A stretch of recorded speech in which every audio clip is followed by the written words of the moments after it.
श्री कृष्ण कहते हैं कि जब मन भौतिक क्रियाओं से दूर हटकर योग के अभ्यास से स्थिर हो जाता है तब योगी शुद्ध मन से आत्म तत्व को देख सकता है और आंतरिक आनंद में मगन हो सकता है। योग में चरम आनंद की अवस्था को समाधि कहते हैं। श्री कृष्ण कहते हैं कि जिसमें मनुष्य असीम दिव्य आनंद प्राप्त करता है और इसमें स्थित मनुष्य परम सत्य के पथ से विपत नहीं होता। ऐसी अवस्था प्राप्त कर कोई और कुछ श्रेष्ठ पाने की इच्छा नहीं करता। ऐसी सिद्धि प्राप्त कर कोई मनुष्य बड़ी से बड़ी आपदाओं में विचलित नहीं होता। श्री कृष्ण कहते हैं कि दक्ष के संयोग से वियोग की अवस्था को योग के रूप में जाना जाता है। इस योग का दृढ़ता पूर्वक कृत संकल्प के साथ निराशा से मुक्त होकर पालन करना चाहिए। श्री कृष्ण कहते हैं कि संसार के चिंतन से उठने वाली सभी इच्छाओं का पूर्ण रूप से त्याग कर हमें श्री कृष्ण कहते हैं कि मन द्वारा इंद्रियों पर सभी ओर से अंकुश लगाना चाहिए। फिर धीरे धीरे निश्चयात्मक बुद्धि के साथ मन केवल भगवान में स्थिर हो जाएगा और भगवान के अतिरिक्त कुछ नहीं सोचेगा। श्री कृष्ण कहते हैं कि जब और जहां भी मन बेचैन और अस्थिर होकर भटकने लगे तब उसे वापस लाकर स्थिर करते हुए भगवान की ओर केंद्रित करना चाहिए।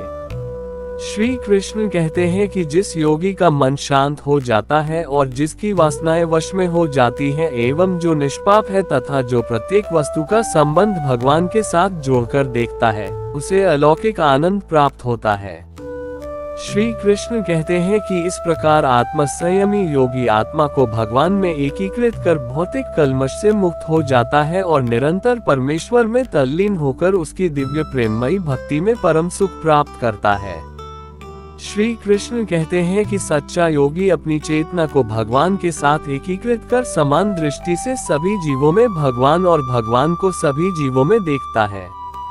श्री कृष्ण कहते हैं कि वे जो मुझे सर्वत्र और प्रत्येक वस्तु में देखते हैं, मैं उनके लिए कभी अदृश्य नहीं होता और वे मेरे लिए अदृश्य नहीं होते।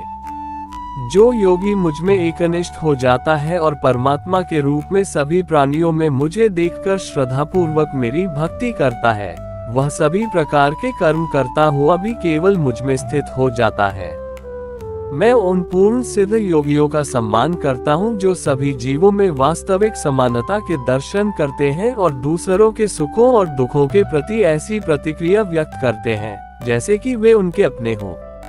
अर्जुन ने कहा, हे मधुसूदन, आपने जिस योग पद्धति का वर्णन किया वह मेरे लिए अव्यावहारिक और अप्राप्य है क्योंकि मन चंचल है। हे कृष्ण, क्योंकि मन अति चंचल, अशांत, हठी और बलवान है, मुझे वायु की अपेक्षा मन को वश में करना अत्यंत कठिन लगता है। भगवान श्री कृष्ण ने कहा, हे महाबाहु कुंती पुत्र, जो तुमने कहा वह सत्य है। मन को नियंत्रित करना वास्तव में कठिन है, किंतु अभ्यास और विरक्ति द्वारा इसे नियंत्रित किया जा सकता है। जिनका मन निरंकुश है उनके लिए योग करना कठिन है, लेकिन जिन्होंने मन को नियंत्रित करना सीख लिया है और जो समुचित ढंग से निष्ठापूर्वक प्रयास करते हैं, वे योग में पूर्णता प्राप्त कर सकते हैं। यह मेरा मत है। श्री कृष्ण कहते हैं कि फल की इच्छा छोड़ कर्म पर ध्यान देना चाहिए। गीता में श्री कृष्ण ने कहा है कि मनुष्य को फल की इच्छा छोड़कर कर्म पर ध्यान देना चाहिए। मनुष्य जैसा कर्म करता है उसे फल भी उसी के अनुरूप मिलता है, इसलिए व्यक्ति को अच्छे कर्म करते रहना चाहिए। स्वयं का आकलन। श्री कृष्ण के अनुसार व्यक्ति को खुद से बेहतर कोई नहीं जान सकता, इसलिए स्वयं का आकलन करना बेहद जरूरी है। गीता में कहा गया है कि जो व्यक्ति अपने गुणों और कमियों को जान लेता है वह अपने व्यक्तित्व का निर्माण करके हर काम में सफलता प्राप्त कर सकता है। मन पर नियंत्रण। हमारा मन ही हमारे दुखों का कारण होता है। ऐसे में श्री कृष्ण ने गीता में कहा है कि जिस व्यक्ति ने अपने मन पर काबू पा लिया वह मन में पैदा होने वाली बेकार की चिंताओं और इच्छाओं से भी दूर रहता है। साथ ही व्यक्ति को अपने लक्ष्य को भी आसानी से प्राप्त कर लेता है। क्रोध पर काबू रखें। क्रोध में व्यक्ति नियंत्रण खो बैठता है और आवेश में आकर गलत कार्य कर देता है। यहाँ तक कि कभी कभी गुस्से में व्यक्ति खुद का अहित कर बैठता है। गीता में श्री कृष्ण ने बताया है कि क्रोध को खुद पर हावी नहीं होने देना चाहिए। यदि गुस्सा आए तो स्वयं को शांत रखने का प्रयास करें। स्पष्ट नजरिया। गीता के अनुसार व्यक्ति को संदेह या संशय का स्थिति में नहीं रहना चाहिए। जो लोग संशय का स्थिति में रहते हैं उनका भला नहीं हो सकता है। जीवन में स्पष्ट नजरिया होना चाहिए। श्री कृष्ण कर्मयोग और कर्म संन्यास के तुलनात्मक मूल्यांकन के अनुक्रम को 5वें अध्याय से इस 6ठे अध्याय में भी जारी रखते हैं और पहले वाले मार्ग के श्री कृष्ण कहते हैं कि अनुसरण की संस्तुति करते हैं। जब हम समर्पण के साथ कार्य करते हैं तब इससे हमारा मन शुद्ध हो जाता है और हमारी आध्यात्मिक अनुभूति गहन हो जाती है। फिर जब मन शांत हो जाता है तब साधना उत्थान का मुख्य साधन बन जाती है। ध्यान द्वारा योगी मन को वश में करने का प्रयास करते हैं क्योंकि अप्रशिक्षित मन हमारा बुरा शत्रु है और प्रशिक्षित मन हमारा प्रिय मित्र है।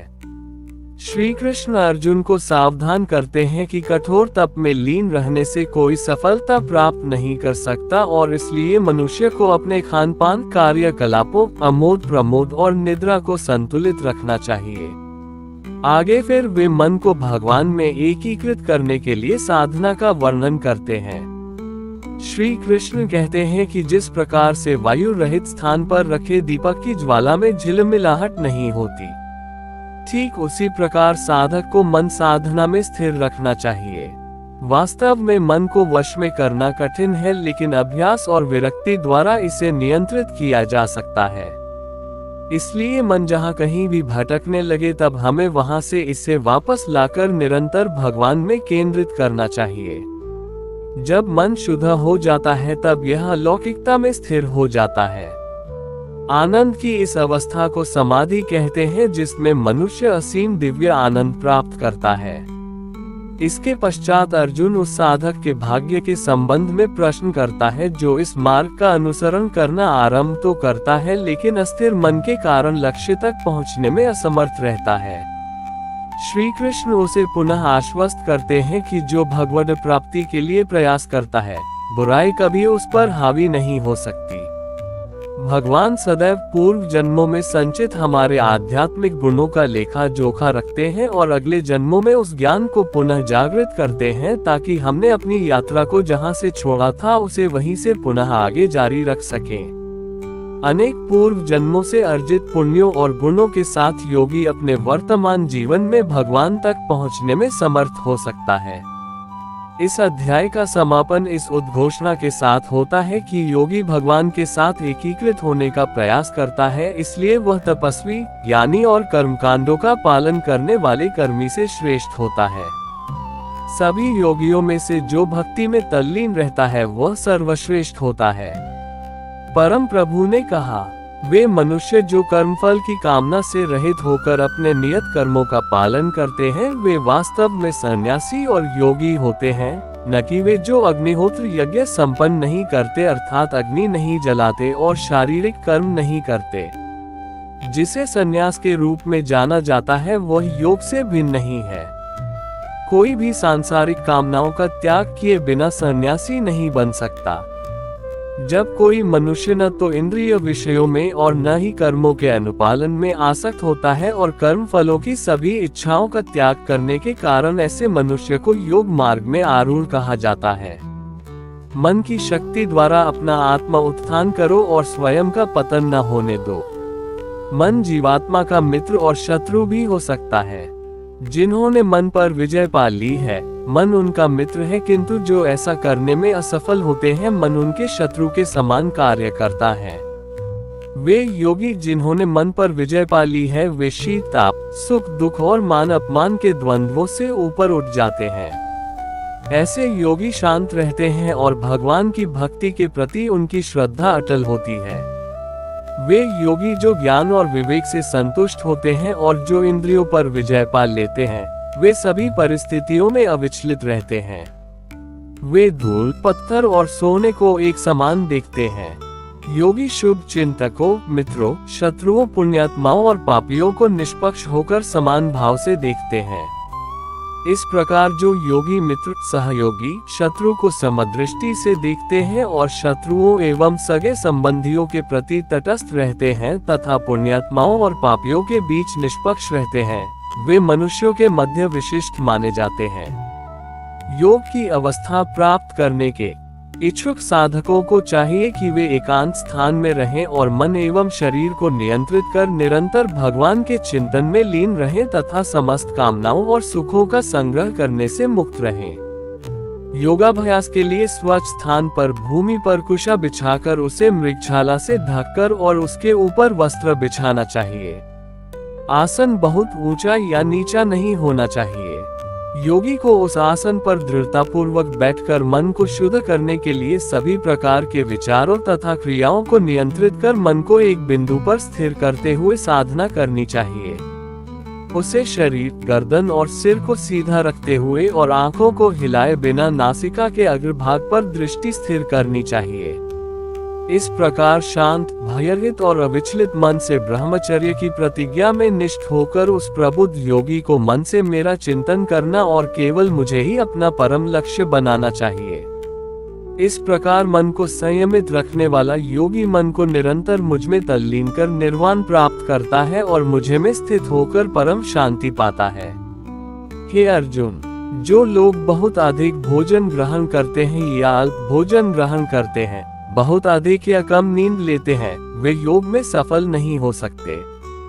लेकिन जो आहार और आमोद प्रमोद को संयमित रखते हैं, कर्म को संतुलित रखते हैं और निद्रा पर नियंत्रण रखते हैं, वे योग का अभ्यास कर अपने दुखों को कम कर सकते हैं। पूर्ण रूप से अनुशासित होकर जो अपने मन को स्वार्थों एवं लालसाओं से हटाना सीख लेते हैं और इसे अपनी आत्मा के सर्वोत्कृष्ट लाभ में लगा देते हैं, ऐसे मनुष्यों को योग में स्थित कहा जा सकता है और वे सभी प्रकार की इंद्रिय लालसाओं से मुक्त होते हैं। जिस प्रकार वायु रहित स्थान में दीपक की ज्योति झिलमिलाहट नहीं करती, उसी प्रकार से संयमित मन वाला योगी आत्म चिंतन में स्थिर रहता है।